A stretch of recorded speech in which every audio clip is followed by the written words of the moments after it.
When I woke up after my ovarian cyst surgery, I heard the surgeon whispering to someone, "Tell her I have the envelope. Everything is in place." Who was she? What envelope? I tried to focus, but everything became blurry. It wasn't until I fully came to that I accidentally glanced through the small window and witnessed a scene that made my blood run cold. I'm truly grateful you're here with me right now. It means more than you know. Before we continue, tell me in the comments, where are you watching from today? I love seeing how far these stories travel and connecting with you across different places. And just a quick note, this story contains fictionalized elements woven in for storytelling and reflection. Any similarity to real names or places is purely coincidental. What truly matters is the message it carries. I never thought the moment that would shatter my life would come while I was lying on an operating table, halfway between consciousness and oblivion. The overhead lights of Massachusetts General Hospital's OR7 blurred into halos above me, their sterile brightness making my eyes water. I'd scheduled this ovarian cyst surgery for mid-September, timing it perfectly between board meetings at Hayes Pharmaceuticals. Everything was supposed to be routine. Just a simple laparoscopic procedure. Dr. Richard Donovan had assured me 3 weeks earlier, his confident smile perfectly calibrated. "You'll be home by tomorrow afternoon." At 55, I'd learned to trust my instincts about people. Donovan had impeccable credentials, Harvard Med, 15 years at Mass General. But there was something about the way his eyes never quite held mine that I'd filed away. Still, I needed the surgery, and I wasn't about to let a manageable medical issue interfere with the company I'd spent 3 decades building. The anesthesiologist, Dr. Ramirez, had explained they'd use twilight sedation. "You'll be semi-conscious. Might hear voices, feel some pressure, but no pain.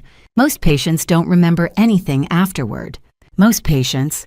I felt the medication pulling me under that strange floating sensation like being wrapped in warm water. The sounds around me, steady monitor beeps, quiet murmurs, began to fade into comfortable distance. Then I heard it. Donovan's voice, low and urgent, closer than it should have been. Through the fog of sedation, his words cut through with startling clarity. "Tell her I have the envelope.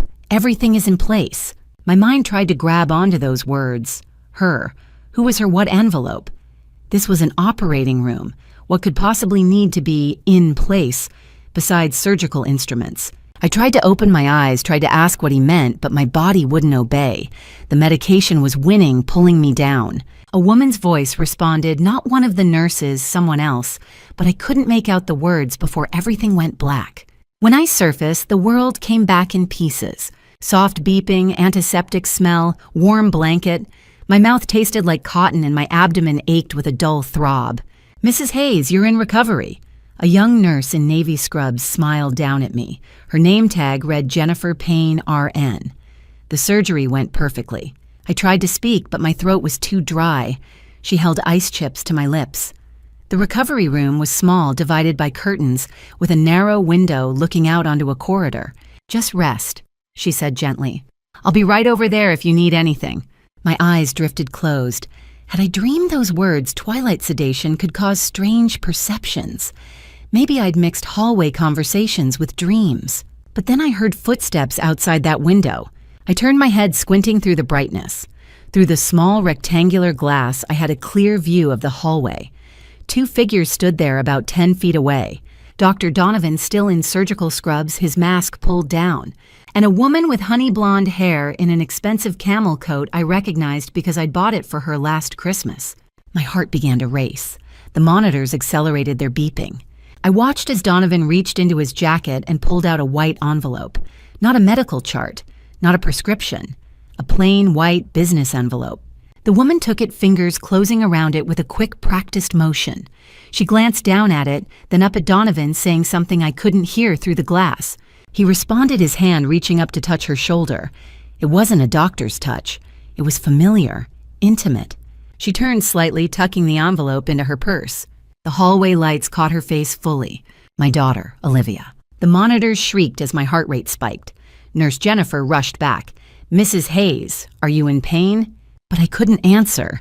I could only stare at that window, at the space where my daughter had been standing seconds before, now empty, except for fluorescent lights and sterile white walls.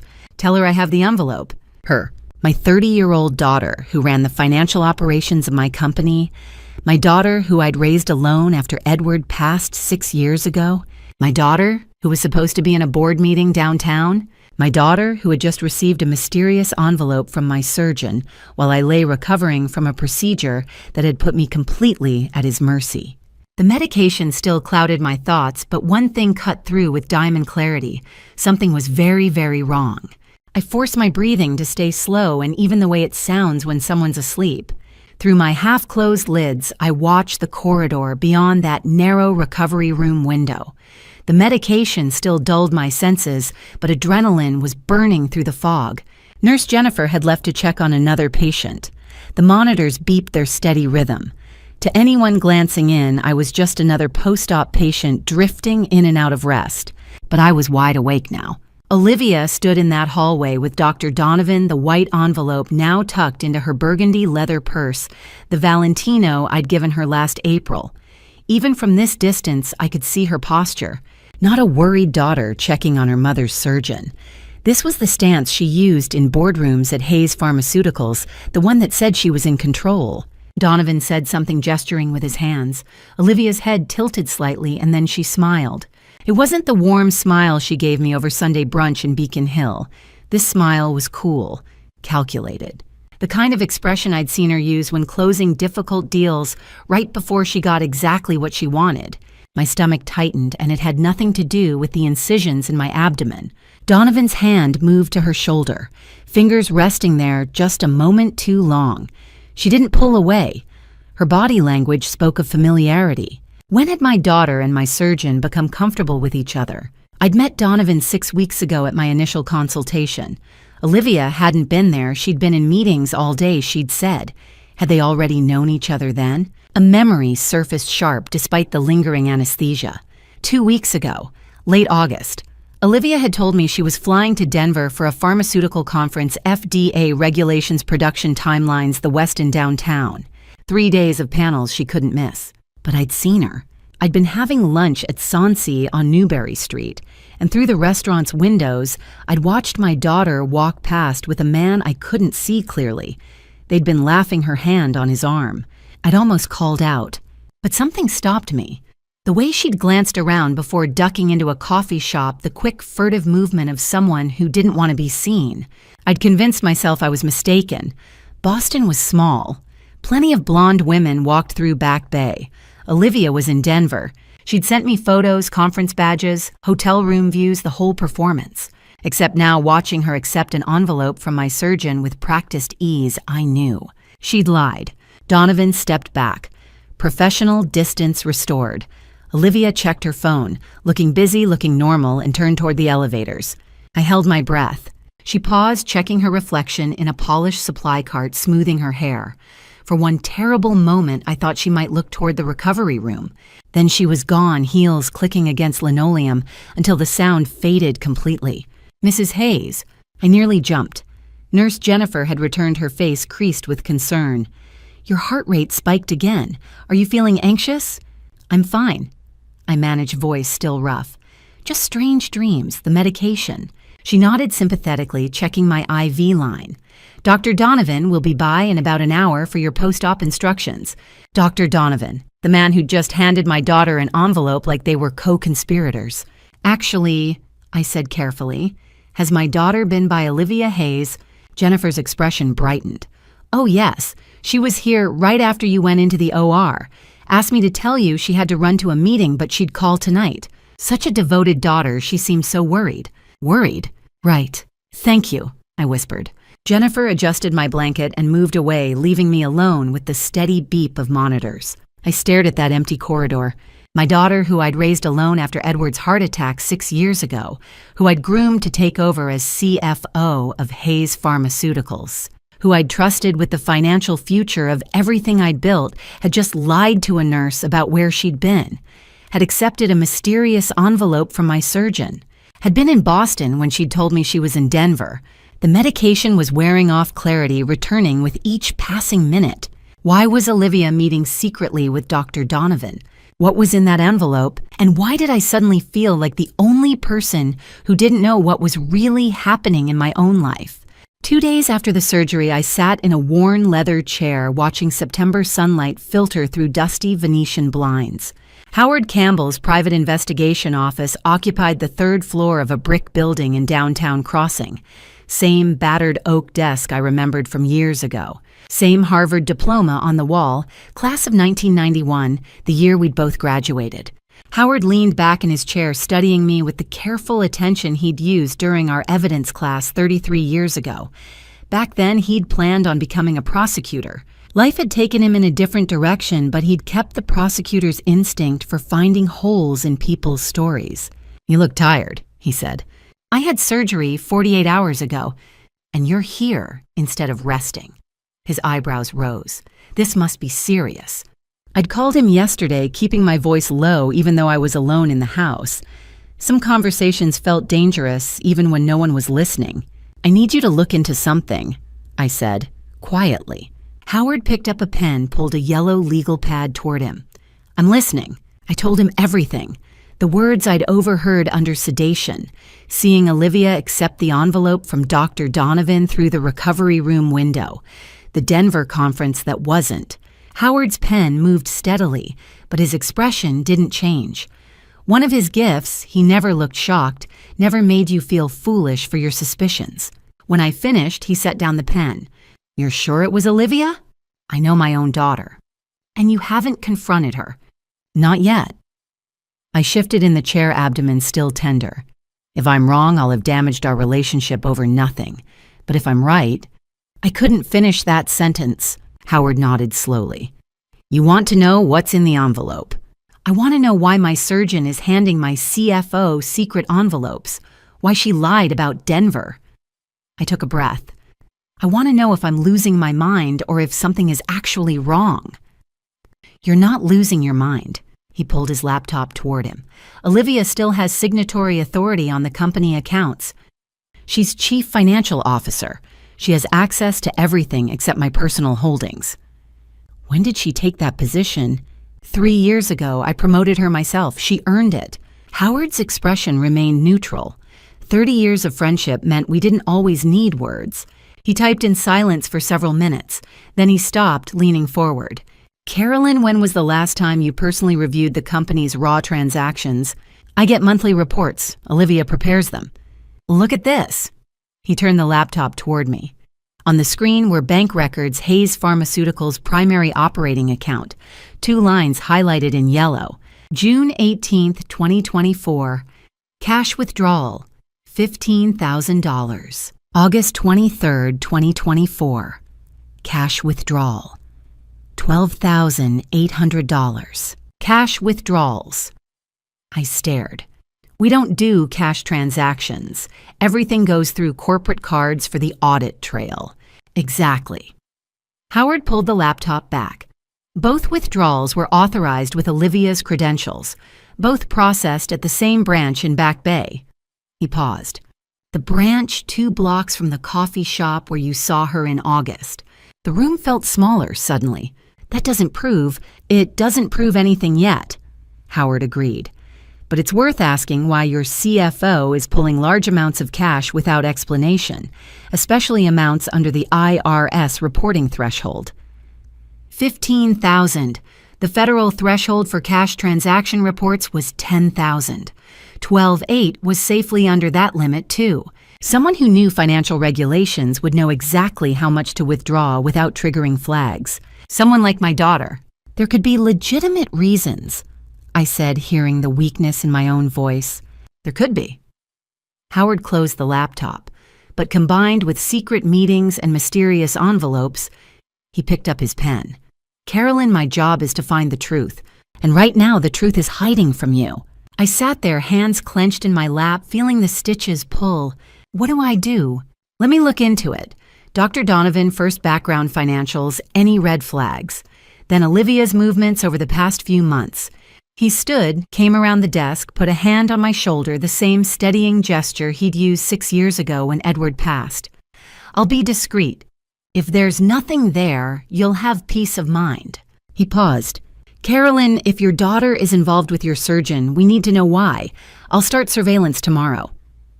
The encrypted email arrived Thursday evening while I sat at my kitchen table in Beacon Hill pretending to review quarterly reports. Subject line package ready for pickup. Howard's code for, I have something you need to see. I entered the decryption password, my mother's maiden name, backward. The file opened to dozens of photographs. The first showed Olivia walking into Millennium Tower's lobby, Boston's gleaming high-rise in downtown Crossing. Oversized sunglasses hid half her face, but I recognized the Burberry trench coat. Timestamp, September 15th, 2024, 7:43 p.m. Next image, different day. September 17th, 2024, 8:15 p.m. She carried her leather portfolio for confidential documents. The third photo made my stomach drop. September 19th, 2024, 6:52 p.m. Olivia stood in the same lobby, but this time Dr. Donovan was with her. His hand rested on the small of her back as they walked toward the elevators. The gesture was casual, familiar. 3 visits in 5 days. My phone buzzed. Howard. Did you get the photos? I'm looking at them now. I forced my breathing to stay even. How long has this been going on? At least 3 months based on the building's security log. Papers rustled. But the photos are just the beginning. I closed my eyes briefly. Go ahead. Dr. Richard Donovan purchased his penthouse in January 2019, Unit 4207, $1.2 million. He paused. Down payment was $350,000 in cash. His salary at Mass General is $285,000 a year. I did the math automatically. A surgeon making $285,000 couldn't save $350,000 cash while maintaining Donovan's lifestyle, expensive suits, luxury car country club membership. Where did the money come from? Still trying to figure that out. His bank records show a pattern of cash deposits over 6 years. $7,000 here, $12,000 there, always under $10,000. The IRS reporting threshold.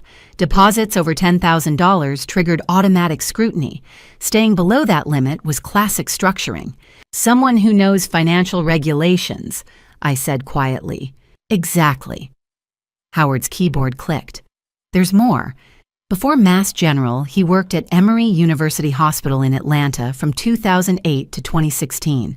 Left under circumstances they won't discuss, but I found sealed litigation records, medical negligence, falsification of patient records. The kitchen felt colder. He was sued, settled confidentially in early 2016. 6 months later, he started at Mass General with glowing recommendations. Howard's tone hardened. Someone buried that case, Carolyn. Someone with influence or money. I stared at the photo of Olivia and Donovan, his hand on her back. When had she met him? Before my surgery. Before she'd recommended I schedule the procedure. Did he lose his license? No. Medical board cleared him insufficient evidence, but he resigned from Emory anyway. Papers shuffled. The Atlanta case is buried deep. I need to talk to someone who was there. Who? His ex-wife, Diane Fletcher. They divorced in 2016, right after the lawsuit. She still lives in Atlanta. Howard's voice softened. I think you should talk to her. If anyone knows what Donovan is capable of, it's the woman who was married to him when everything went wrong. I looked at my laptop screen at my daughter's face behind sunglasses, at the man whose hand rested on her back. 3 visits in 5 days, structured cash deposits, a buried scandal. An ex-wife with answers.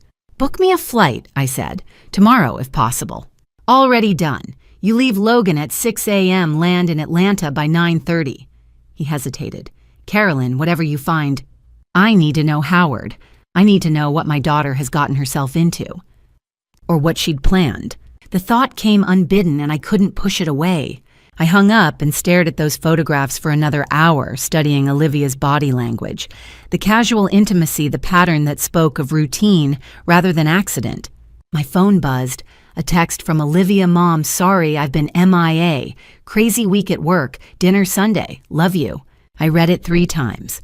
Then I closed my laptop, turned off the kitchen lights, and went upstairs to pack for Atlanta. The Delta flight to Atlanta left Logan at 6 in the morning, climbing through low clouds over Massachusetts. I'd told Jordan I was flying south for client meetings, a pharmaceutical distributor expanding our partnership. He'd texted back a thumbs up and, "Good luck, Mom." The lie sat heavy in my chest, but I couldn't tell him the truth. Not yet. I'd chosen a window seat near the back, hoping my closed eyes would discourage conversation. The incisions from surgery still pulled when I moved a reminder I was supposed to be resting, not flying south, chasing answers. My phone buzzed as we reached cruising altitude. Howard. "You're up early," I said quietly. "I've been up all night." His voice was rough. "Carolyn, I found the Atlanta case file. You need to hear this before you land." I pressed the phone closer, conscious of the sleeping businessman across the aisle. "Go ahead." 2015, Dr. Richard Donovan was head of gynecological oncology at Emory University Hospital. A patient came in with a benign ovarian cyst routine exactly like yours. Papers rustled. Her name was Margaret Harrison, 50 years old, sales executive, married 2 kids in college. My stomach tightened. Donovan performed the initial biopsy. The pathology came back clean, no abnormalities. But when Mrs. Harrison came for her follow-up, Donovan told her the results showed stage 3 ovarian cancer. Aggressive, immediate surgery required, followed by chemotherapy. I stared at the clouds below. "You just said the pathology was clean." The original report was clean, but the report Donovan showed her, the one he entered into her file, showed malignant cells. Advanced stage. Howard's voice went flat. He falsified it. He altered the pathology results and convinced a healthy woman she was facing an end-of-life situation. The cabin felt airless. Why would he? Money. Insurance fraud. Unnecessary surgeries bill higher. Chemotherapy follow-up scans. Consultations, it adds up. His keyboard clicked. Mrs. Harrison underwent a complete hysterectomy. 6 months of chemo. Lost her hair, her job, nearly lost her marriage. I closed my eyes, feeling the plane's vibration. How did they find out? Her oncologist got suspicious the chemo wasn't working because there was nothing to treat. He requested the original biopsy slides, had them independently reviewed. Completely benign. The forgery was obvious. And Donovan denied everything. Claimed clerical error, a mix-up. But the evidence was clear. Howard paused. Mrs. Harrison's family sued. Settlement in early 2016, $750,000. Emory asked Donovan to resign. Medical board investigated but couldn't prove intent to defraud, so he kept his license. $750,000. The same amount in suspicious deposits Howard had traced. What happened to Mrs. Harrison? The silence lasted 3 heartbeats too long. She took her own life in August 2016, 6 months after the settlement. His voice was gentle. The lawsuit documents include her therapist's statement. She couldn't recover from the violation of trust, the unnecessary trauma. That's enough. My voice came out sharp. I understand. Carolyn, you need to check your own surgical records. If Donovan did this before, I know, I'll look when I'm back in Boston. Be careful in Atlanta. The captain's voice crackled overhead. Flight attendants prepare for landing. Through the window, the clouds had broken. Below Atlanta, spread out in the morning sun, Interstate 85 already packed with traffic. Somewhere down there, Diane Fletcher was waiting to tell me more about the man who'd had his hands inside my body while I lay unconscious. The man my daughter had been visiting 3 times a week. I ended the call and stared at my reflection in the window. Margaret Harrison. 50 years old, just like me. Sales executive. A routine ovarian procedure.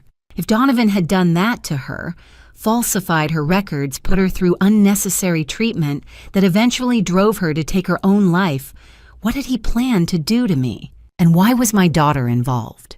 Aurora Coffee sat on a tree-lined street in Virginia Highland, the kind of Atlanta neighborhood that reminded me of Cambridge renovated bungalows, independent bookstores, Sunday afternoon quiet. Diane Fletcher was already waiting at a corner table back to the wall. She looked younger than 47, but her eyes had the wary quality of someone who'd learned not to trust easily. Mrs. Hayes, she stood offering her hand, firm grip. Thank you for coming. Thank you for meeting me. I sat, noting the manila folder and small black USB drive between us. Howard said you might help me understand what's happening. She studied me, then picked up her coffee, black, no sugar. How much did Howard tell you about my marriage to Richard? That you were married from 2008 to 2016, divorced after the Margaret Harrison lawsuit. At Margaret's name, something flickered across her face.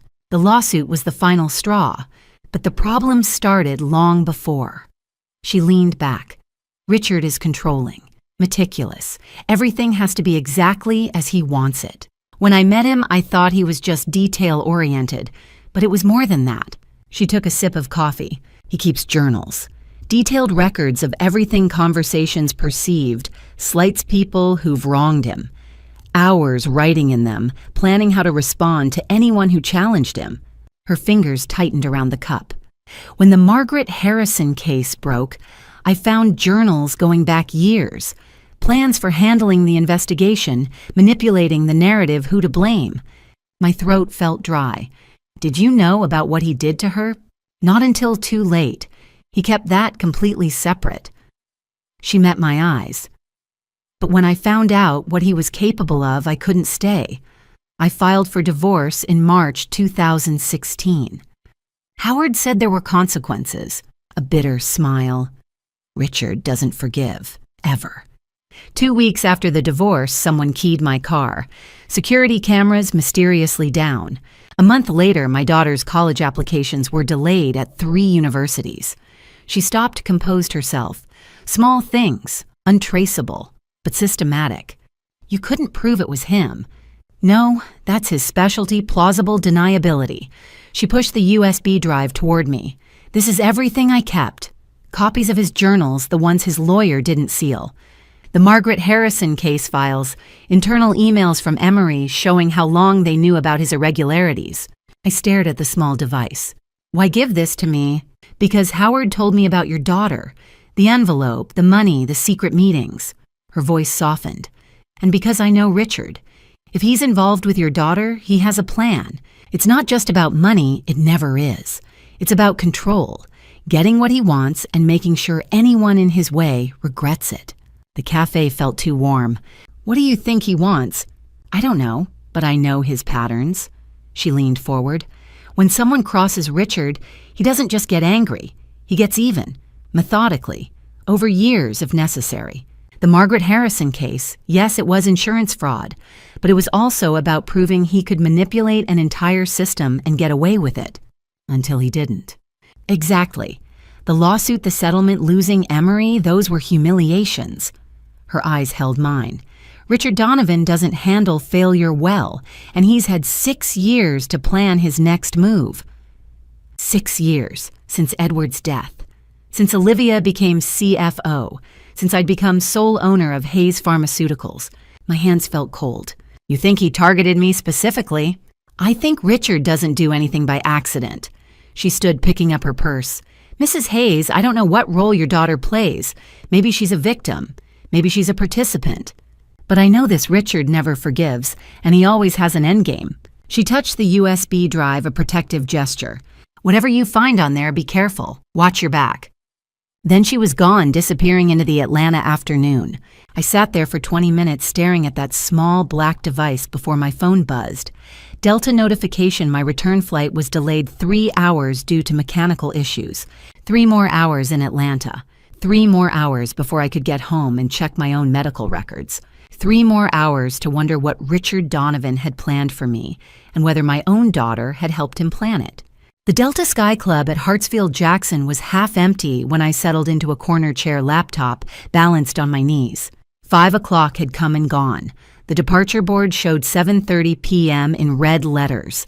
I plugged in Diane's USB drive. 3 folders appeared. Divorce documents, Emory investigation journals, 2012 to 2016. I started with the journals. Richard Donovan was meticulous. Each entry dated time-stamped, written in precise block letters.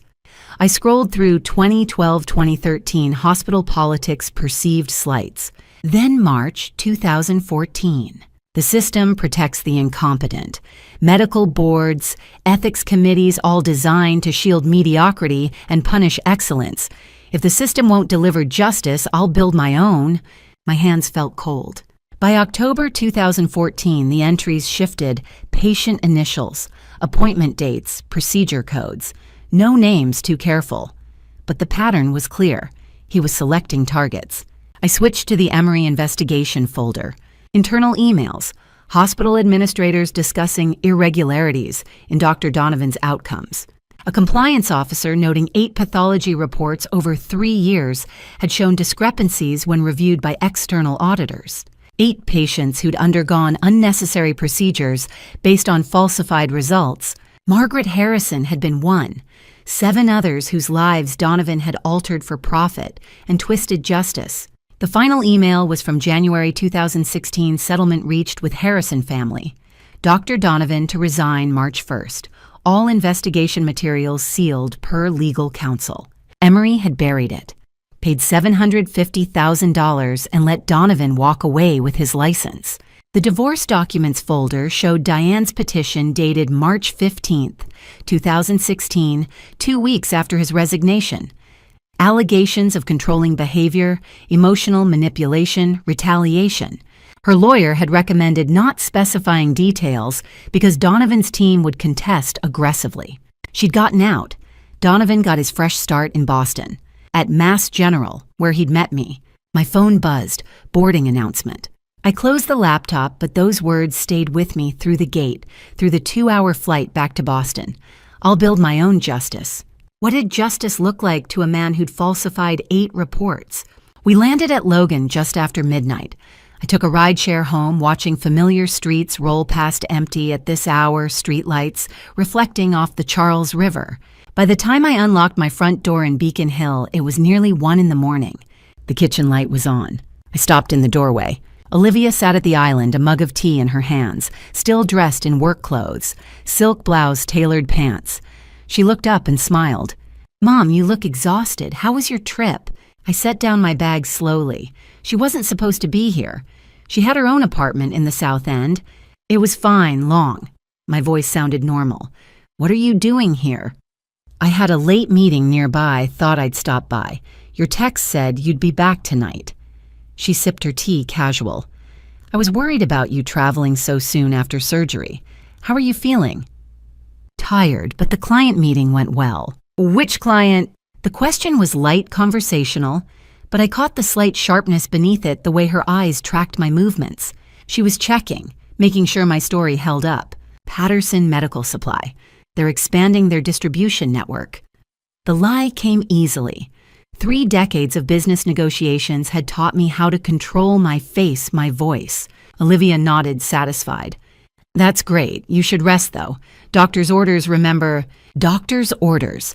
From Richard Donovan, who'd written 8 false pathology reports, who kept journals full of revenge plans, who'd spent 6 years rebuilding after Emory. I looked at my daughter, her honey blonde hair, her expensive clothes, the casual way she sat in my kitchen at 1 in the morning, and wondered what she knew, what she'd helped him plan. "You're right," I said softly. "I should get some sleep." "Good night, Mom." She smiled again, warm and genuine. "Love you. Love you too." I climbed the stairs to my bedroom, closed the door, and sat on the edge of the bed, still fully dressed. Downstairs, I heard Olivia rinse her mug, heard the soft click of the front door as she left. Only then did I let myself breathe. 4 days after I returned from Atlanta, Howard called with the kind of news that makes your stomach drop. "Carolyn, we need to talk. In person. Today." I met him at a diner in Cambridge, far enough from Beacon Hill that no one would recognize me. He slid a manila folder across the table, his expression grim. "Forensic accounting just finished. You're going to want to sit down for this." I was already sitting, but I gripped the edge of the table anyway. Over the past 7 years, Howard began $490,000 has been systematically siphoned out of Hayes Pharmaceuticals. Small transfers always under $10,000 to avoid triggering federal reporting requirements. The money went to a company called Vaughn Consulting, LLC. Vaughn, I repeated. The name felt familiar, but I couldn't place it. Howard flipped open the folder. Registered in Delaware on February 15, 2018. Owner Stephanie Vaughn, age 39. Ring any bells? My breath caught. Stephanie, Olivia's cousin on Edward's side. She lives in Cambridge, works in marketing. At least that's what I thought. She doesn't work in marketing anymore, Howard said flatly. Vaughn Consulting has no employees, no office, no clients except Hayes Pharmaceuticals. It's a shell company. And here's the kicker of that $490,000, $425,000 was transferred directly into accounts linked to Dr. Richard Donovan between 2018 and 2024. I felt the room tilt. $425,000, paid in increments of $7,000 to $12,000, always just under the IRS threshold, structured to look like legitimate consulting fees. But Donovan never provided any services to your company. He's a surgeon, not a consultant. I stared at the spreadsheet in front of me. Row after row of transactions, dates, amounts. The earliest was March 2017, just weeks after Diane said Olivia had told her about meeting someone who could help. The most recent was August 2024, 1 month before my surgery. They've been planning this for 7 years, I whispered. Howard nodded. It gets worse. I pulled your life insurance policy. In March 2018, right after Vaughn Consulting was registered, your coverage was increased from $1 million to $5 million. Beneficiaries Olivia Hayes 50%, Jordan Hayes 50%. My hands went numb. I didn't authorize that. Olivia did. As CFO, she has signing authority on corporate policies. Technically legal, but highly suspicious given the timing. I thought back to March 2018.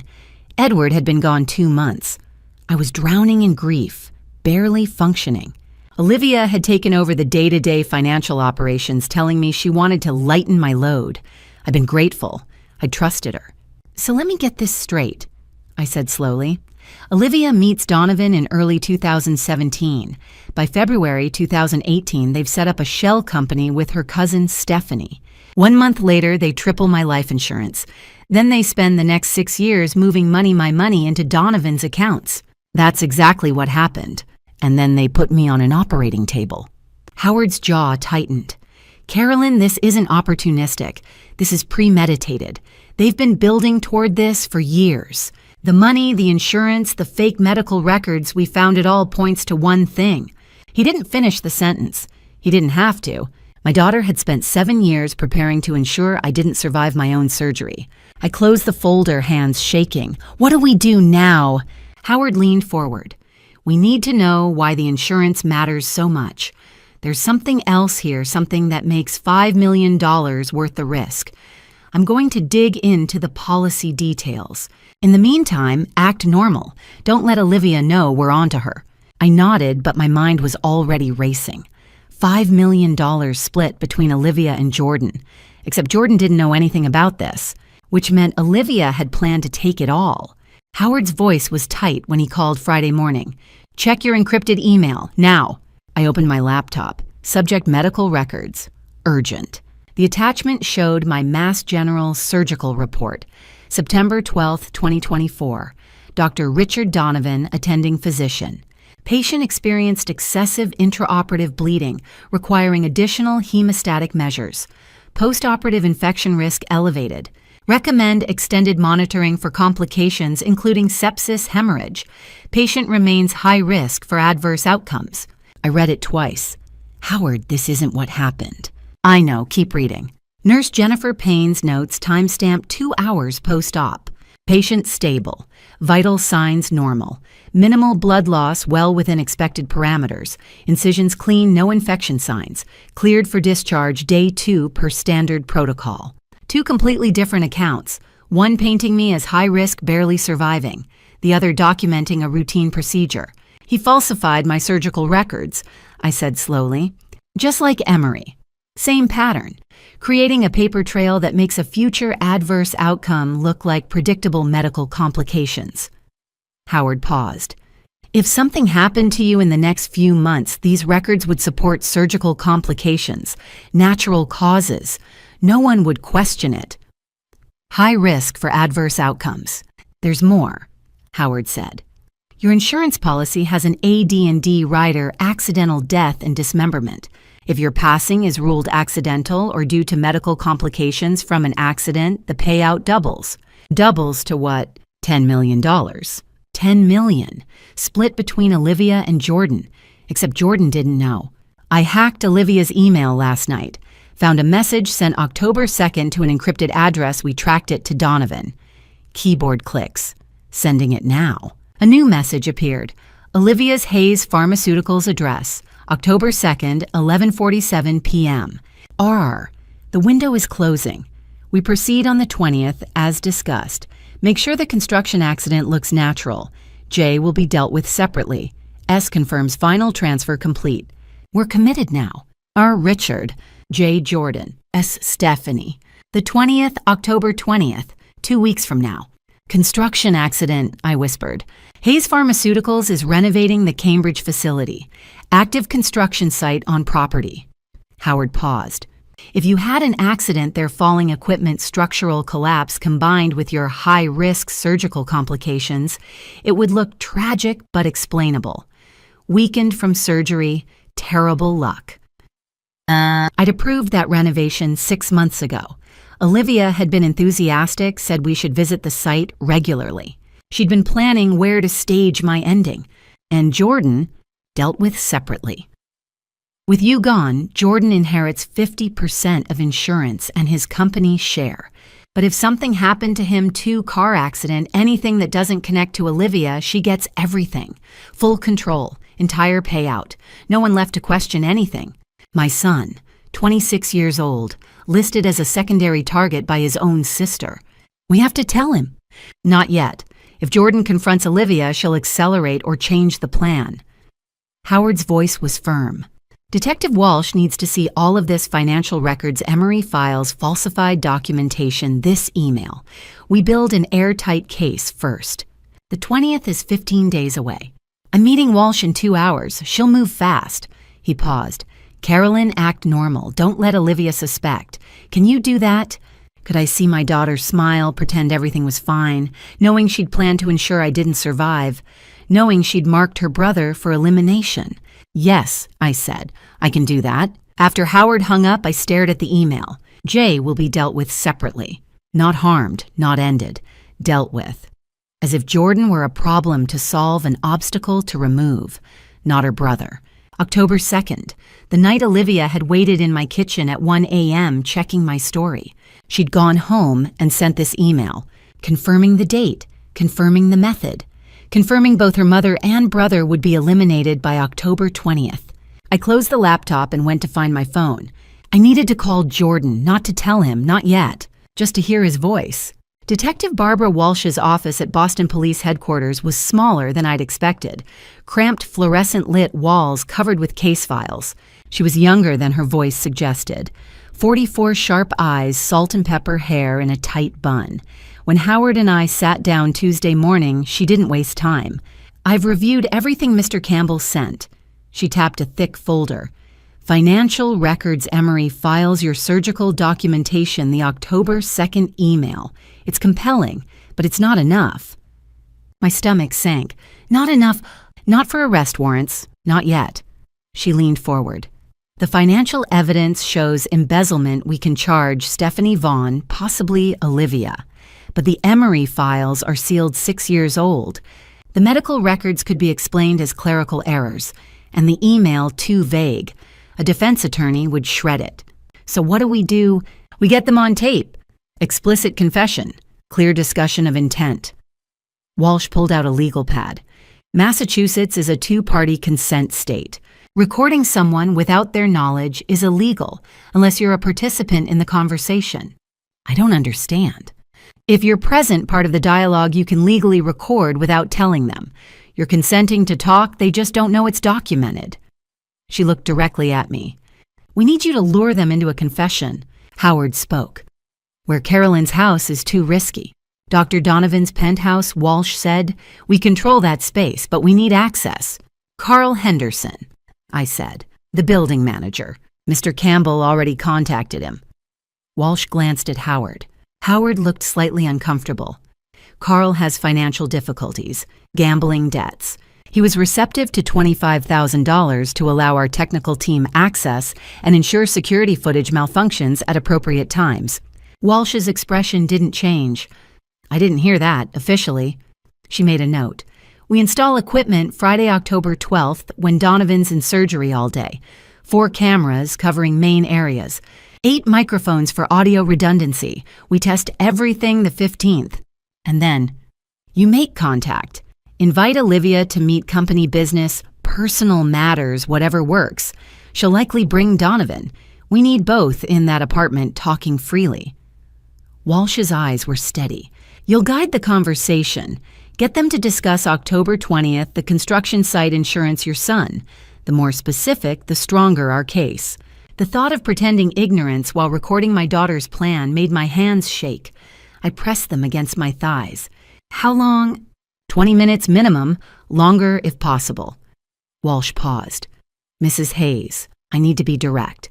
This is dangerous. If they suspect you know, they might panic, accelerate their timeline, or worse. I understand. She leaned back. You'll be alone in a room with 2 people who've spent years planning to ensure you don't survive. We'll have surveillance backup in the building, but for those minutes, you're on your own.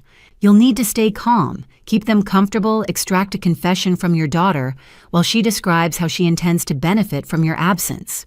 The fluorescent lights hummed.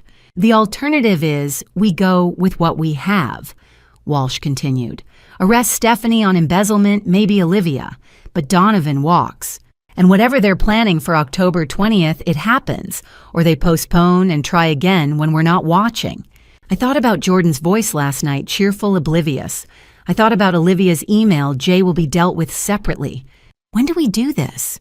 October 20th is 5 days away. We test equipment on the 15th. That gives you 4 days to arrange the meeting. Walsh studied me.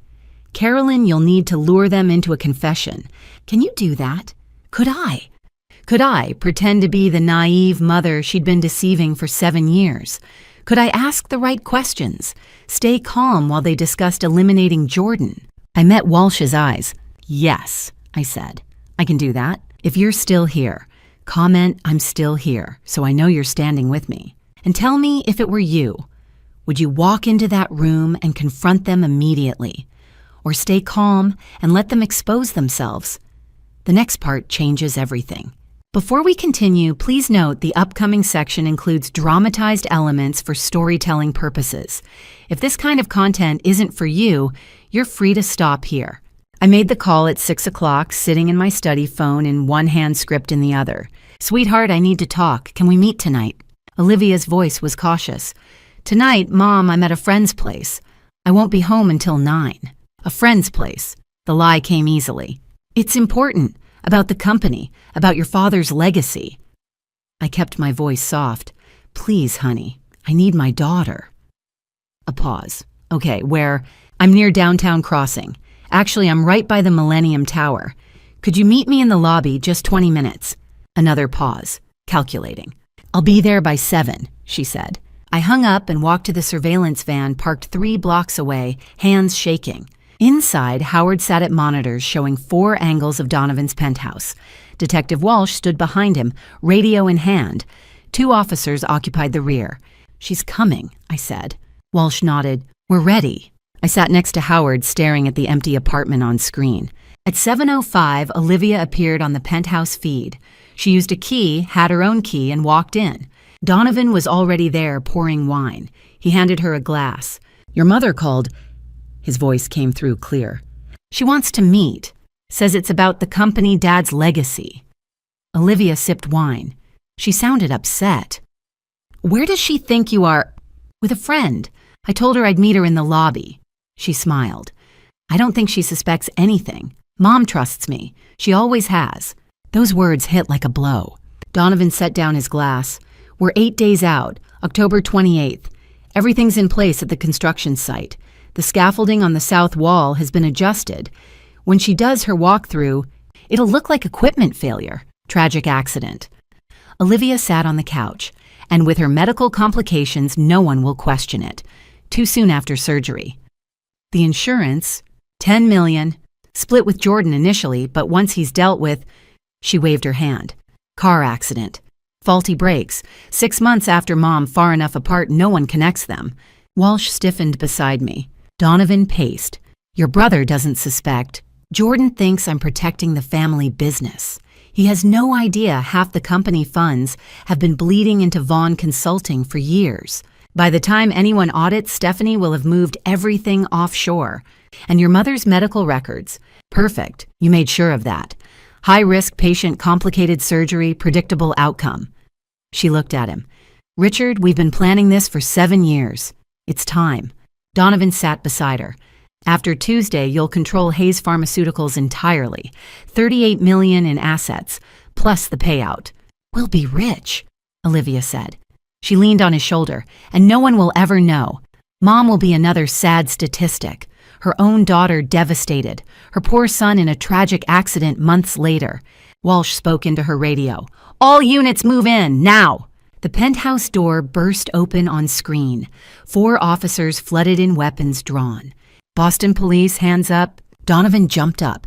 Olivia stood slowly, wine glass still in hand, more annoyed than afraid. Walsh read them their rights over the speakers as they were handcuffed. I watched as Olivia was led toward the door. She turned once, looked directly at the camera, the one she hadn't known was there. No shock, no fear, no remorse. Just cold calculation, wondering where she'd miscalculated. Then she was gone, officers leading her out. Walsh turned to me. Mrs. Hayes, we have everything we need. Full confession to conspiracy to commit fraud and plans that would have resulted in serious harm. This is over. But it wasn't over. Because I just watched my daughter describe my planned elimination like she was ordering office supplies, and she hadn't looked sorry at all. Jordan wouldn't take my calls. The day after the arrests, I tried to reach him, called his cell. His apartment left voicemails explaining everything. The evidence, the confession, the danger he'd been in. He didn't respond. On October 22nd, Connor Bishop called instead. Mrs. Hayes Jordan asked me to tell you he needs space. He doesn't believe... Connor's voice was uncomfortable. He thinks you're lying about Olivia. He said his sister would never do that. Connor, there's video evidence, a full confession. I know, ma'am, I told him, but he's not ready to hear it. He hung up. The weeks that followed were the longest of my life. I went to work, sat in meetings, signed documents. Everyone at Hayes Pharmaceuticals knew about the arrests, CFO charged with embezzlement and conspiracy. The whispers followed me through every hallway. I didn't care about whispers. I cared that my son wouldn't speak to me. October became November. The leaves in Beacon Hill turned brown and fell. I watched from my office window phone, always in reach, waiting for Jordan to call. He never did. I tried texting. Honey, please, just let me explain. No response. I love you. I would never lie about something like this. Nothing. She had a plan for you, too. You were in danger. Read receipts showed he'd seen every message. He didn't reply. On November 15th, I drove to his apartment in Cambridge. His car was in the lot, lights on in his window. I stood in the cold for 20 minutes staring up. Finally, I called. Through the window, I saw him look at his phone, saw him silence it and turn away. I drove home alone. Thanksgiving came. November 28th. The house felt enormous and empty. I set the dining table out of habit, 2-place settings, even though I knew Jordan wouldn't come. Turkey for 2, cranberry sauce, stuffing, all the traditional dishes. At 3 o'clock, I called him. Voicemail. At 4, I tried again. No answer. By sunset, I'd called 14 times. 14 attempts to reach my son on a day we'd spent together every year since he was born. I sat at that table alone, staring at the empty chair across from me, and finally let myself cry. Not for Olivia, she'd made her choices, but for Jordan, for my son who thought I'd betrayed his sister who couldn't see I'd been trying to save his life. Later that night, I pulled up the recording from October 20th, watched it again even though I'd memorized every word. Olivia's voice casual and cold. Once he's dealt with car accident, faulty brakes, 6 months after Mom. My son, her brother, reduced to a problem to be dealt with. I paused on Olivia's face, searching for something regret, hesitation, humanity. Found nothing. And still, Jordan defended her. December arrived with snow and holiday decorations I didn't put up. The company Christmas party came and went. I stayed home. On December 8th, a Monday morning, my phone rang. Connor Bishop. Mrs. Hayes.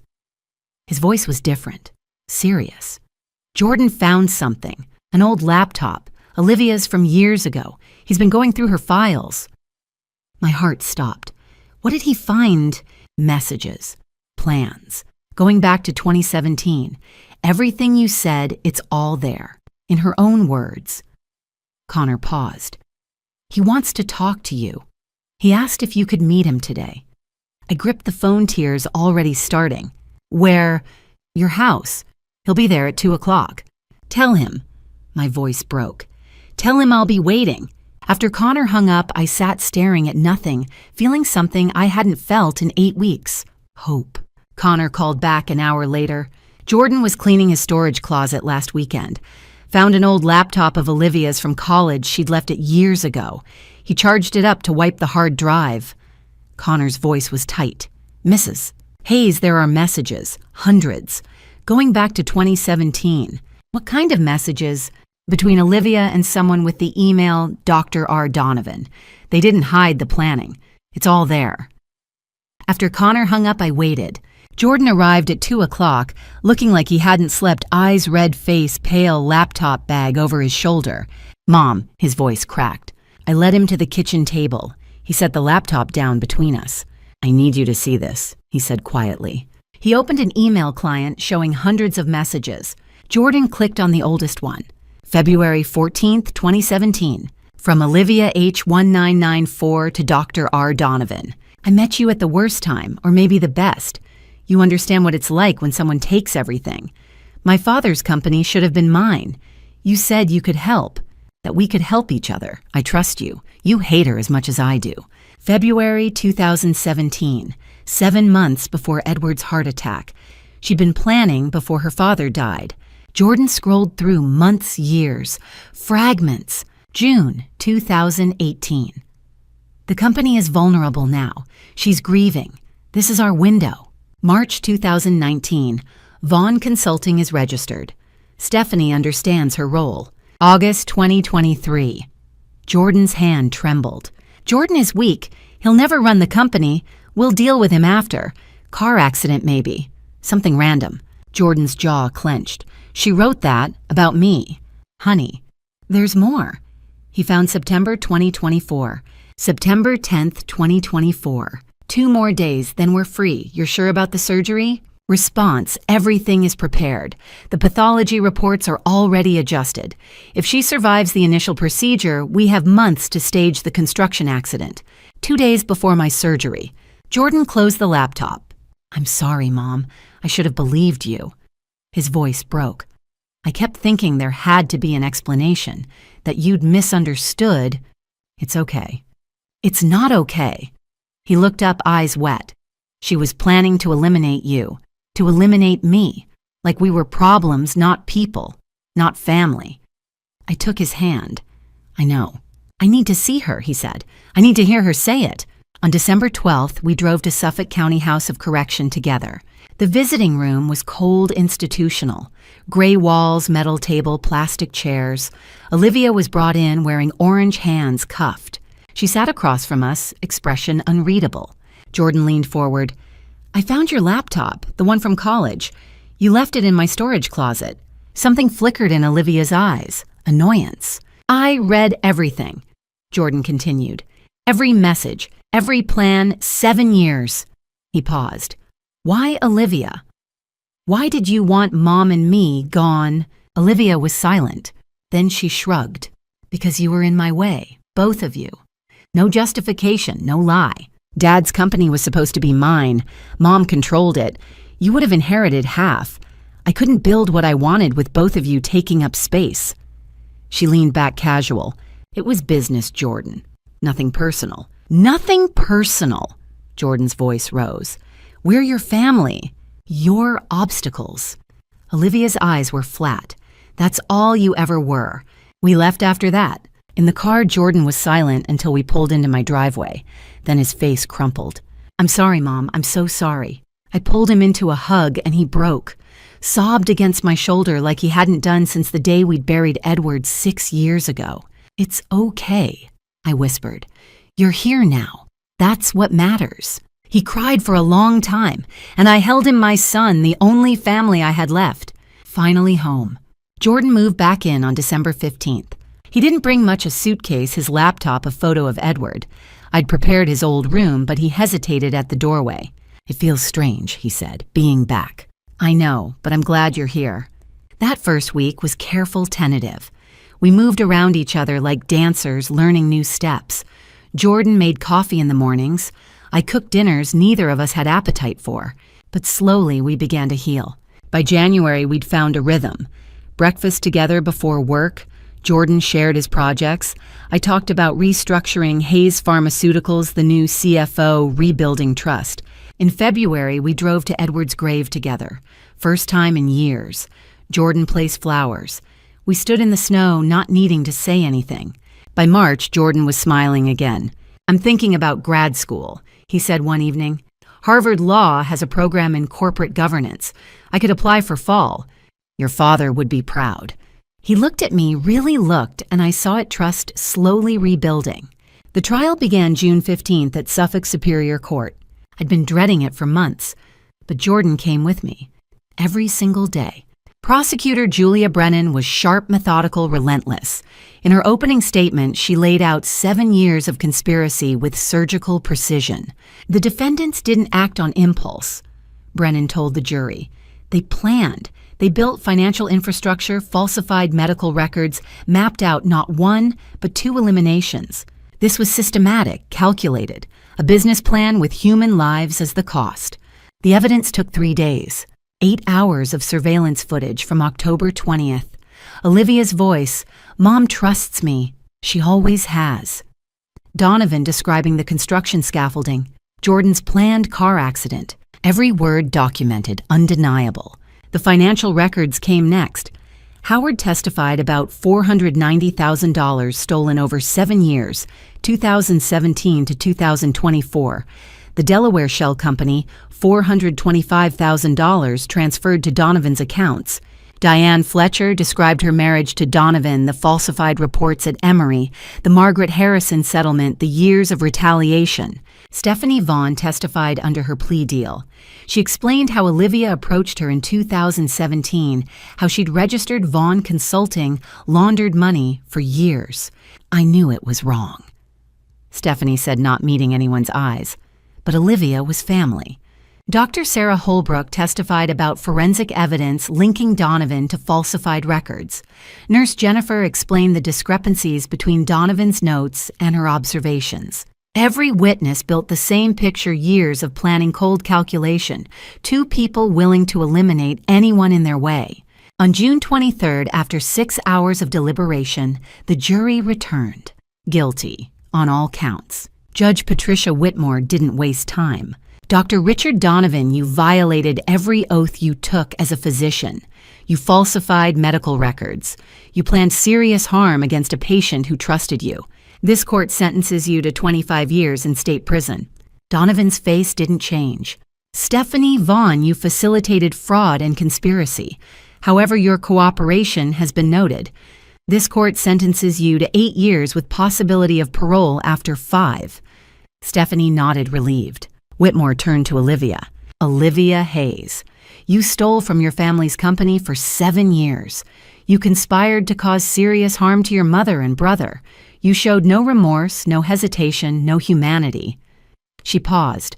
"This court sentences you to 18 years in state prison." Then she leaned forward, her voice cold and deliberate. "Furthermore, under Massachusetts General Laws, Chapter 2, 165, Section 46, the Slayer Rule, you are disqualified from inheriting any property insurance proceeds or assets from Carolyn Hayes.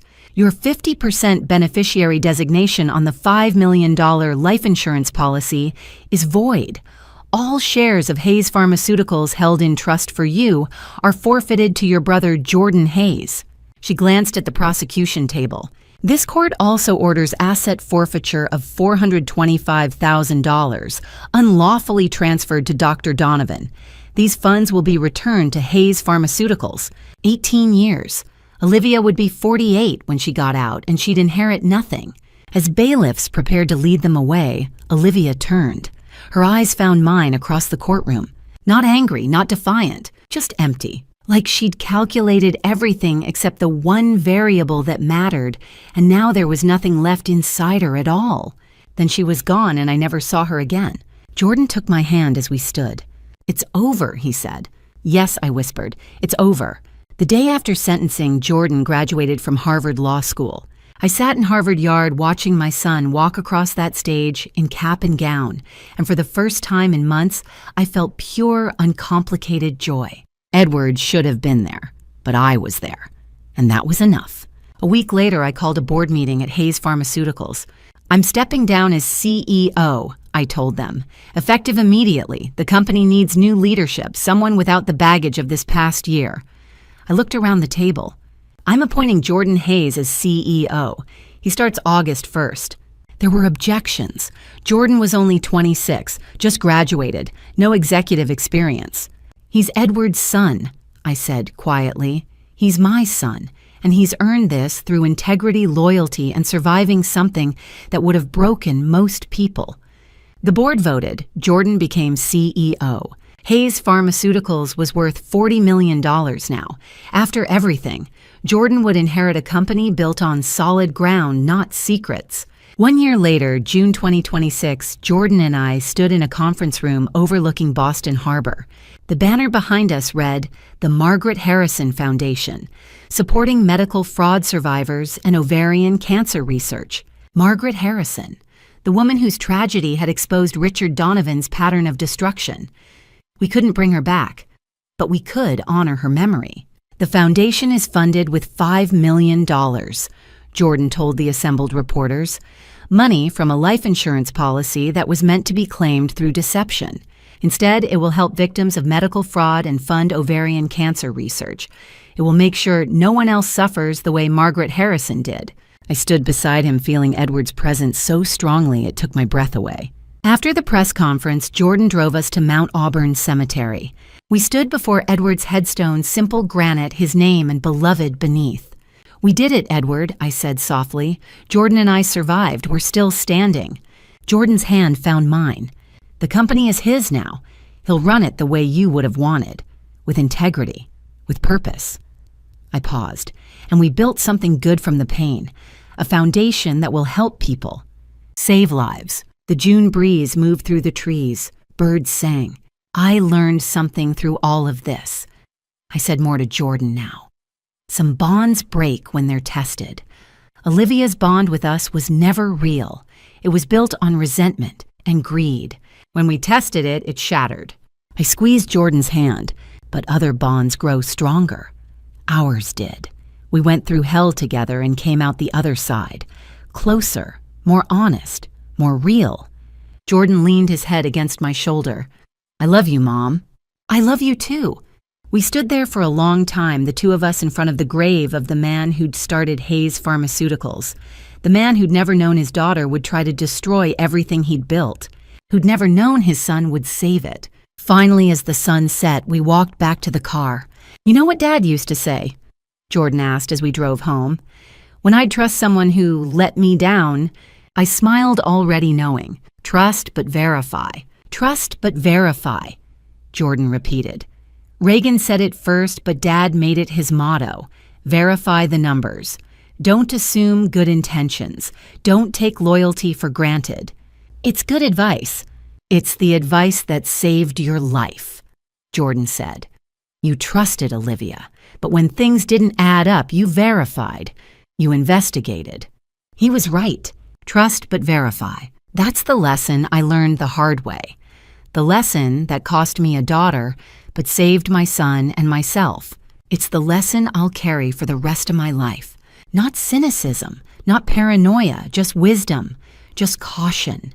Just the understanding that love and loyalty must be earned, must be proven, must be real. And that sometimes the people closest to you are the ones you need to watch most carefully. I'll never forget that. None of us should. Looking back on everything that happened, I sometimes still can't believe my own daughter tried to take my life. When people hear family drama stories like mine, they often ask, "How did you not see it coming?" The truth is, I didn't want to see it. I loved Olivia so much that I ignored every warning sign, the secret meetings, the unexplained cash withdrawals, the lies about business trips. I told myself she was just stressed, just going through something. I was wrong. If you're reading this and something in your gut tells you a loved one is hiding something, please don't do what I did.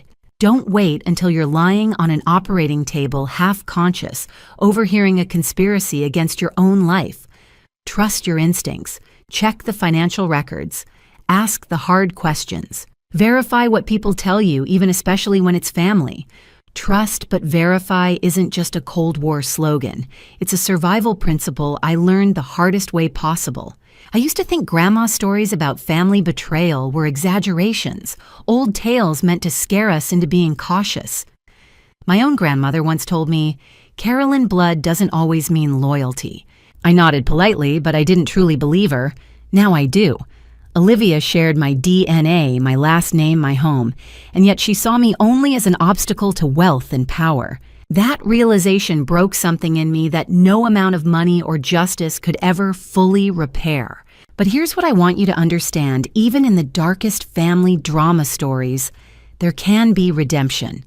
Not for everyone. Olivia made her choice, and she's paying for it, but for those who remain. Jordan and I rebuilt our relationship from ruins.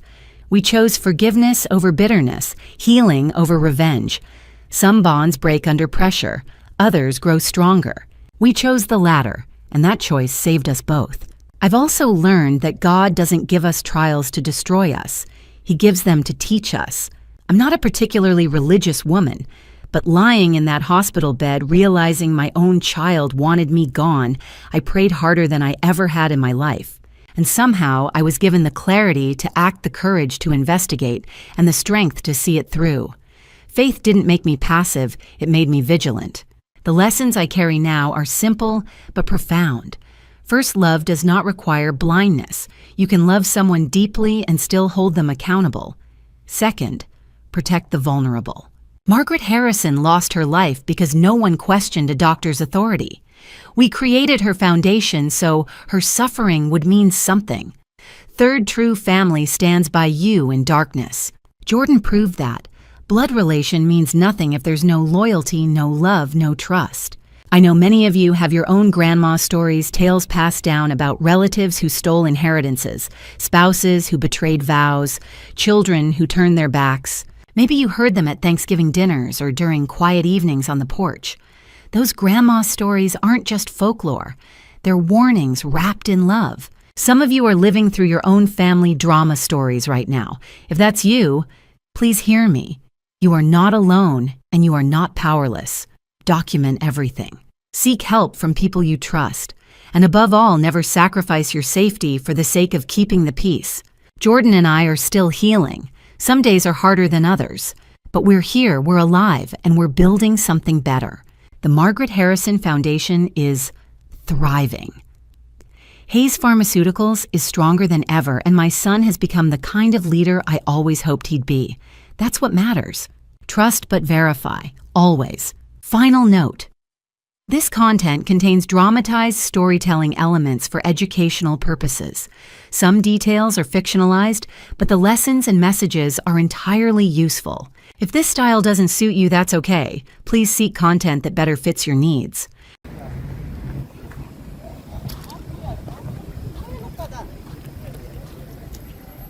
헐.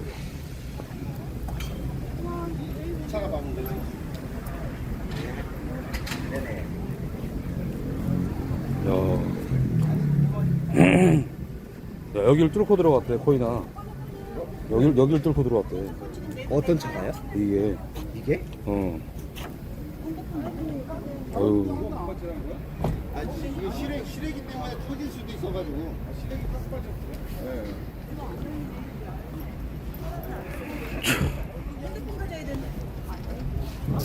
아이고.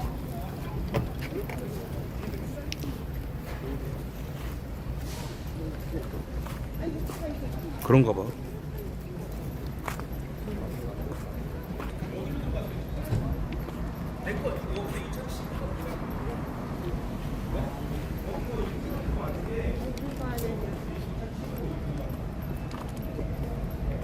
와, 여길 뚫고 들어갔다고?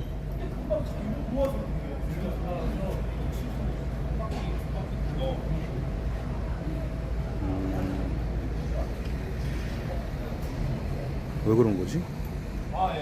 이거 치고 한 바퀴 두 바퀴 돌아서 그런 것 같아. 브레이크를 엑셀로 착각하고, 아니, 엑셀을 밟았나 보다. 브레이크를 밟아야 되는데.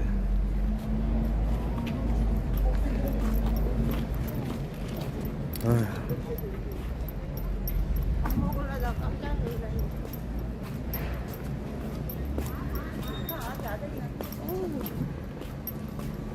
아저씨랑 아줌마들도 많이 다친 것 같은데. 너랑 같은 차 아니야, 디밍아. 저거는 GV70이야. 어디 가야 되냐? 집에 다시 가야 되나?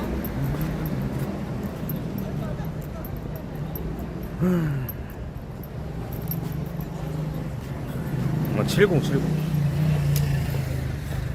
거의 입맛 다시 오는데. 아, 뭐 먹어야지, 나온 김에. 뭐 먹냐?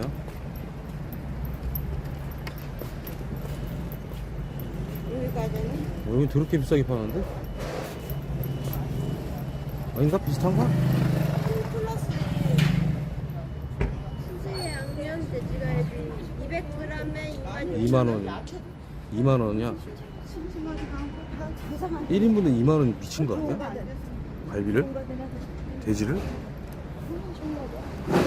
너무 비싸게 파는데?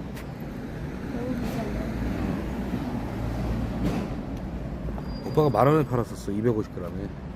너무 비싸다. 자, 핸드폰 저거 살려야 되는데 여기서 하면 되나? 여기서부터 먼저 살릴까? 핸드폰부터? 돈 들어가나 근데 여기? 뭘 돈 들어가? 아, 밖으로는 그 유심 그냥 있는 거 쓰면 되나? SK 거? 안 바꿔도 돼 이거는? 일단 물어봐야지 살릴 수 있냐고. 일로 들어가도 되잖아. 응.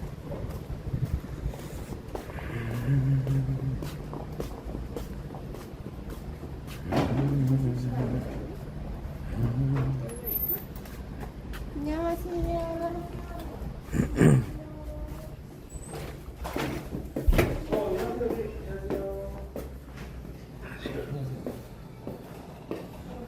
뭐라고 얘기해야 되나? 또 살릴라. 방송폰 여기에 SK 유심이 들어있는데 그냥 써도 돼요? 해지를 했잖아. 해지를 했거든요. 해지를 했는데 이 유심을 쓸 수 있나 물어보라고. 네, 물어볼. 그 유심을 쓸 그게 무슨 말씀이시죠? 이 안에 유심은 들어있어요. 근데 해지를 했는데 SK 쓸 수 있죠. 쓸 수 있는데 그걸 데리러 가서 등록을 따로 해야 돼요. 여긴 안 돼요? 그렇죠. 왜냐면은 이게 한번 해지가 된 유심이기 때문에 저희가 살릴 수는 없는 거고 데리러 가서 등록을 다시 하고 살려야 돼요. 돈 드나요? 네? 비용이 발생할까 그런 게? 비용 발생은 따로 하진 않죠. 어차피 뭐 아, 필름 그럼 한 번만 더. 발생하지 않고. 여기 저거